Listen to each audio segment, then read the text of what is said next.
আসসালামু আলাইকুম ওয়া রাহমাতুল্লাহি ওয়া বারাকাতুহু। সম্মানিত আমার রুগী ভাই ও বোনেরা, আপনারা যারা দেশ এবং প্রবাস থেকে আমার ভিডিও দেখেন, আপনাদের প্রতি রইল আমার পক্ষ থেকে আন্তরিক অভিনন্দন ও ভালোবাসা। অনেক দিন পর আমি আপনার সামনে ভিডিও নিয়ে আইছি।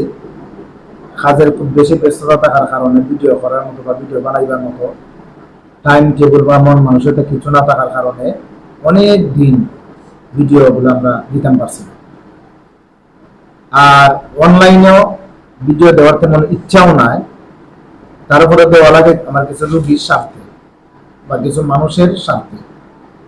যেমন ধরলে আমার বর্তমানে একটা প্রবলেম ওর আমার রোগীদের মাঝে, তারা তাবিজ কবজের নিয়মগুলা মানা দিয়ে উল্টা পাল্টা করে অনেক ধরনের সমস্যার সম্মুখীন হয়।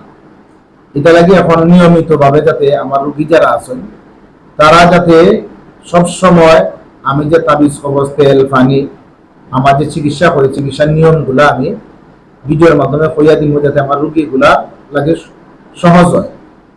এখন আমি বর্তমানে যে একটা তাবিজের নিয়ে আলোচনা করবো, আমি প্রায় রোগী যারা আছে জিন এবং জাদুগ্রস্ত যারা, তারা আমি একটা বা দুইটা বা তিনটা তাবিজ দিয়ে থাকি শরীর মুছা জ্বালাইবার লাগে।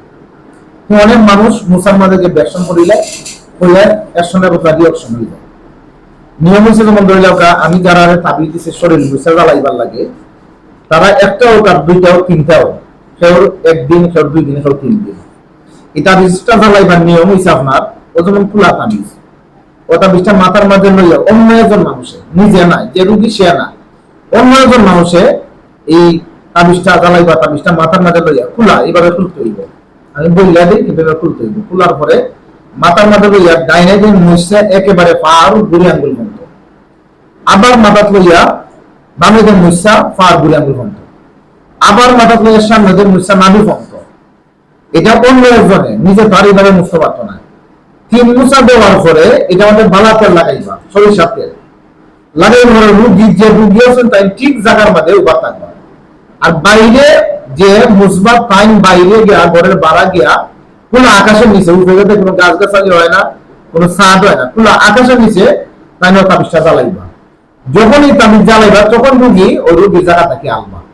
যদি কোনো রুগী এই তাবিজ জ্বালাইবার সময় সে ঘরের বাইরে যায় কি বা নিজে জ্বালাইলে একসঙ্গে মতো রিঅ্যাকশন করবে।